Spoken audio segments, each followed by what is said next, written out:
Berilo iz knjige preroka Izaija. Tako govori Gospod, tvoj odkupitelj, Izraelov sveti. Jaz sem Gospod, tvoj Bog, ki te učim, da storiš, kar ti koristi, ki te vodim po poti, po kateri naj hodiš, da bi pazil na moje zapovedi. Tedaj bi bil tvoj mir kakor reka in tvoja pravičnost kakor morski valovi. Tedaj bi bil tvoj zarod kakor pesek in poganki tvojega telesa kakor njegova zrna. Ne bi se izrabilo, ne uničilo njihovo ime izpred mojega obličja. Božja beseda. Bogu hvala. Kdor gre za teboj, Gospod, bo imel luč življenja. Kdor gre za teboj, Gospod, bo imel luč življenja. Blagor človeku, ki se ne ravna po brezbožnih, ne stopa na pot grešnikov in ne poseda v družbi porogljivcev, marveč se veseli Gospodove postave. Kdor gre za teboj, Gospod, bo imel luč življenja. Je kot drevo zasajeno ob potokih voda, ki daje ob svojem času svoj sad in njegovo listje ne ovene, karkoli dela, vsemu uspeva. Kdor gre za teboj, Gospod, bo imel luč življenja. Ne tako brezbožni, ne tako. Ti so kakor pleve, ki jih veter raznaša. Gospod pozna pot pravičnih, pot brezbožnih pa vodi v pogubo. Kdor gre za teboj, Gospod, bo imel luč življenja. Aleluja, aleluja, aleluja. Gospod, pridi in nam prinesi mir, da se bomo veselili tvoje bližine.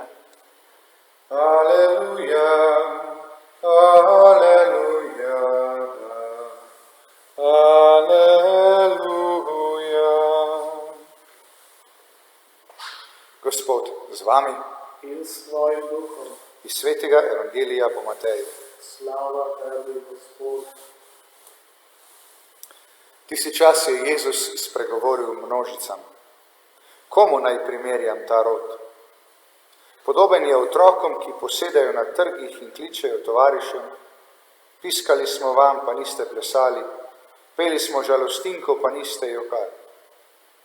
Prišel namreč Janez, ta ni jedel, ne pil, pa govorijo: hudega duha ima. Prišel je sin človekov, ta je in pije, pa govorijo: glejte, požrešnež je in pijanec, prijatelj cestninarjev in grešnikov. In opravičena je bila modrost po svojih delih. To je Kristusov evangelij.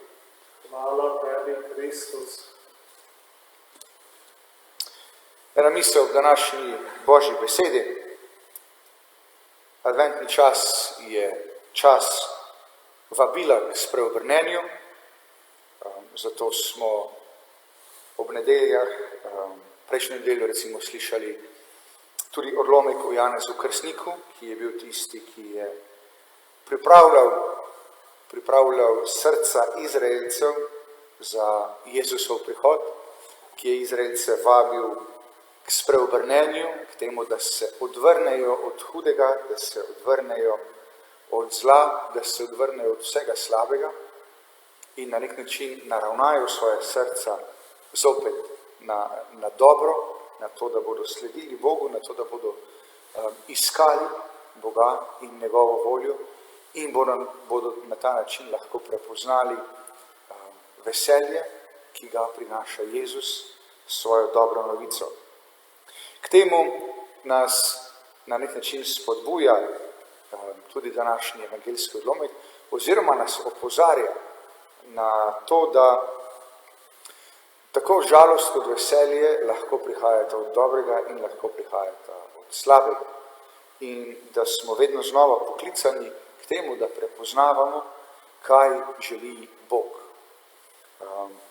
Jezus nam namreč danes na nasprotnem primeru pokaže, kako zelo se lahko motimo Izraelci, tisti del Izraelcev, ki Janeza ne posluša, zato ker jih vabi k temu, da bi se žalostili nad svojimi grehi, da bi se sramovali svojega slabega ravnanja, da bi jim bilo hudo in težko zaradi vsega hudega, ki so ga storili.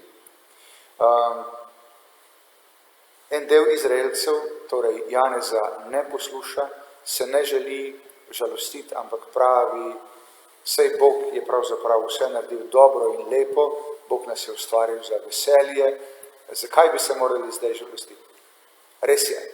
In vendar, nad svojimi grehi, nad svojim slabim ravnanjem se je treba zamisliti, od njega se je treba odvrniti in nad svojimi grehi se je potrebno žalostiti. Zato, da se naravnamo nazaj k Bogu, da se naravnamo nazaj k temu, kar je dobro. Ne moremo se veseliti čisto vsega. Na drugi strani pravi Jezus, tudi dobro, tudi tisto, kar prinaša veselje, lahko prihaja od dobrega in od slabega. Tako kot se moramo na eni strani varovati tega, da bi ne žalovali nad svojimi grehi, tako se moramo po drugi strani tudi paziti, da se ne bi veselili vsega tega, kar je slabo, da se ne bi veselili, da ne bi našli veselja v prepričevanjih hudega duha, da ne bi padali v skušnjavo, da nas lahko katerakoli skušnjava pripelje k resničnemu veselju, k resničnemu dobremu. Po drugi strani vidimo, kako se proti Jezusu in njegovi novici o veselju zopet en del Izraelcev obrača in pravi, ja, ampak na svetu je toliko gorja, na svetu je toliko hudega, kako se lahko veselimo, zakaj naj bi se veselili. Da bi znali torej prepoznavati, kdaj žalost in veselje prihajata od Boga, temu slediti, se na to odzivati in na nek način napredovati proti večjemu poznavanju Boga, ker samo če ga poznamo, ga lahko ljubimo in samo če ga ljubimo, mu bomo bolj sledili, da bi bil to tudi sad našega letošnjega adventa.